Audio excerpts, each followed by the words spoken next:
Nyxt, the hacker's browser. Looks like Nyxt, a browser inspired by Vim, inherits Vim's showstopper bug, being unusable on many non-US keyboards, at least with the default bindings. The switch buffer previous command is bound to C, which cannot be pressed e.g. on Quartz layouts because the character requires alter. This is like sending around text files encoded in Windows 12.52 and expecting things to just work. Sorry folks, but it turns out that the creators of Vim didn't actually invent the ultimate UI paradigm half a century ago. It's bad enough that a text editor that ignores the past few decades of UX research is still in widespread use, but please, for the love of God, stop incorporating that broken paradigm into new products. What a pity, because Nyxt looks like a well-designed piece of software otherwise. True, hackers hate changing settings.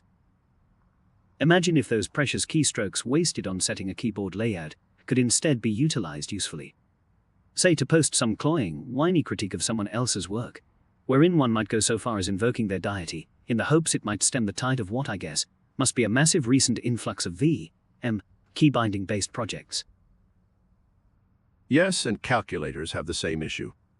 I mean, what about Indian numerals, Ethiopian, and how does one perform a proper Coptic calculation using these awful devices with show-stopping UX flaws? It's time we pander to each and every culture's random conception of symbol manipulation and end this era of universal, gatekeeping commonality. The time of personalized input devices is upon us. Vim and thus this browser is unusable on my custom 20% HIQPK layout numpad. Remember that most European keyboards don't have, and accessible on the second level. That's already half of the Western civilization, not some random's custom layout. Honestly, as a fellow QWERTZ native, QWERTZ is generally a terrible layout for doing any programming in languages that go beyond round brackets. Instead have all these umlauts you rarely need, even in normal writing, right there. Just a bad trade-off. One might even argue that it's terrible for some other keyboard shortcuts, as they stop making sense, e.g. when CTRL plus C is undo, and CTRL plus X is redo. That makes perfect sense on QWERTY, but is hard to grasp on QWERTZ. Yet this is seemingly never customized, translated, even in software that customizes other shortcuts, e.g. in word processing. So, long story short, do yourselves a favor and don't use QWERTZ for serious computer use. Spanish keyboards while QWERTY are terrible for this too. All the special characters are in a weird place, and many require modifiers. While I live in Spain now, I still use the US layout I'm used to from the Netherlands. It means I can't type the Spanish accents, which are kinda important, but anyway. I'm curious about what decades of UX research improvements you are talking about. To me, everything about the UI for text editors or browsers hasn't improved much in decades. If you have a laptop with just a touchpad, chances are you'll never get better than Vim key bindings. Moreover, the keyboard layouts themselves are centuries old.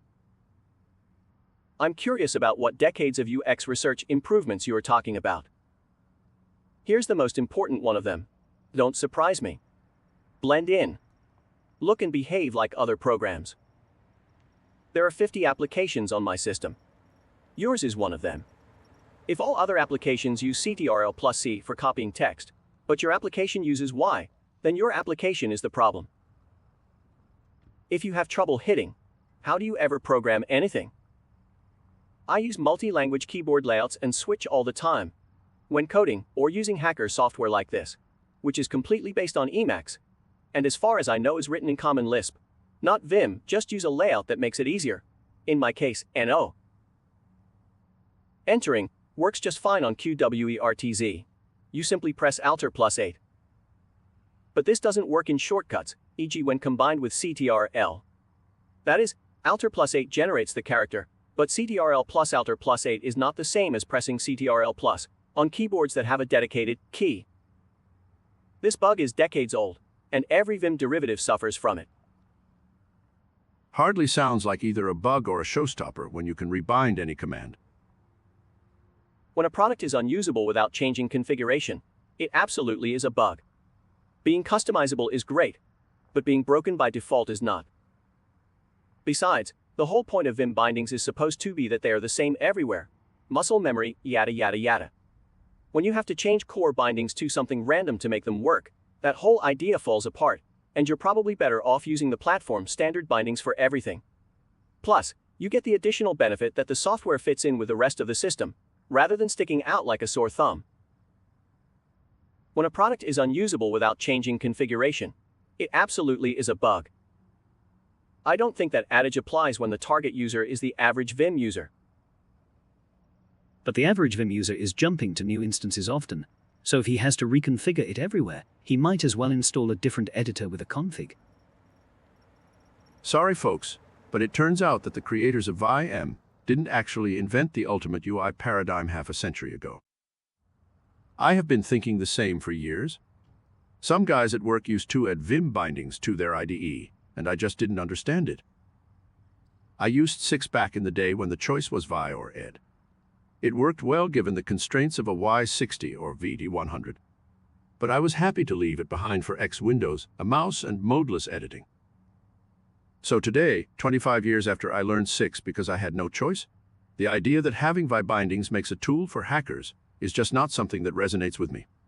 I'm happy to discover I'm not the only one. What's key about V is modal editing. Modal editing is very powerful. It also means not having to use the mouse for everything, and also not having to type too many modifier key sequences. For some of us, that's absolutely essential to avoid deviations that led to injury. I don't really understand many of the common bindings in Vim use modifiers. How do you navigate back a word without a modifier? Do you just exit editing mode like in the old days?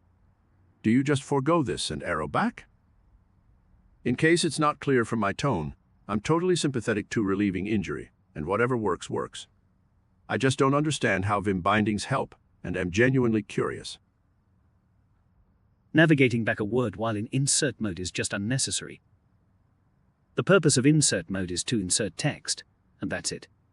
This occupies a very small proportion of total editing time. I forgot some context. I use sticky keys, so for me Shift is not a problem. But I still have bad habits from before discovering sticky keys, so Control and other modifiers, and especially multi-modifier combinations, are still a problem for me, and V doesn't use that many of those. I've been programmer for about 20 years now, and I could never understand why VM or Emacs exists, with those weird bindings, which are completely different from pretty much everything else. I'm not that old. Maybe they had their cake in 80 seconds, but perhaps time to move on to something modern, which would have modern defaults. If many need to customize, there's something wrong with the defaults that appeal to all keyboards. Modal editing exists because the mouse didn't exist then, and it continues to exist because modal editing is very powerful, because you get to be in a mode where you type commands for cursor movements, textual transformations, etc., which allows power users to be very productive. I could never understand why Vim or Emacs exists with those weird bindings, which are completely different from pretty much everything else. Inertia, traditionalism, elitism, insider culture, ignorance, good enough mentality, blind spots, cargo culting. There's really no mystery here. The reasons are the same as in every other part of society, where outdated conventions are maintained despite massive obvious problems. The phenomenon itself is as predictable as the arguments used by its defenders. Mostly variations of it works for me. You're not going to get a default that suits everyone. Stop being so sensationalist and just rebind them. What nonsense.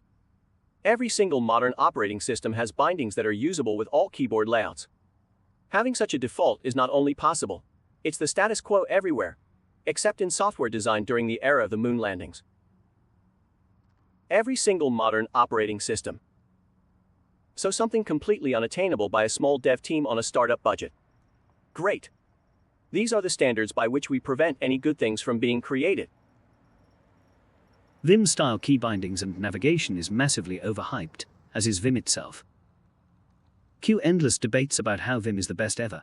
I'm sick and tired of everyone telling me that their NeoVim setup, with a tiling window manager, with million customized RC files, is somehow better than the code with a mouse, which mind you still has plenty of keyboard shortcuts, with sane windows. Rent. This looks like my type of browser. I currently rely heavily on the Vimium Chrome extension. Does this support profiles by any chance? I currently use Chrome profiles to separate work and personal. Looking forward to giving it a spin. I've always thought of developing a hacker's browser. One where there are no restrictions of what it can do. For example, you can't write a Chrome extension to spoof the referrer header on requests. The Chrome browser is more locked down than you think. Since we are on the topic of hackers' browsers, does anyone know if Firefox can be made to split pane, both for seeing the same page side by side, and also doing it for two different pages? Having done that with file browsers and IDEs, I wonder how come it wasn't a main feature. Nobody needed to compare pages side by side? Does it do reject search? I so often need to do a foobar in a page. Back in the days before Firefox switched to the Google Chrome model of extensions, there used to be a really nice advanced search add-on, nicely integrated into the UI. You know what would be cool? If you could use Unix CLI tools in the browser. Press Ctrl+, a small console box shows up and run. grep.org. And the text of the document gets processed. But if you want to mess with the DOM, you could. Hang. Body, said JQ. No support for Windows, really. That's unfortunate. What kind of hacker use Windows as a main OS though? Windows is only for gaming and testing the software you ship. What about Windows that makes it unsuitable? In fact, the majority of hacking and the proliferation of hacking culture over the history has been done on Windows, not any flavor of Unix like many would have you believe. Don't gatekeep.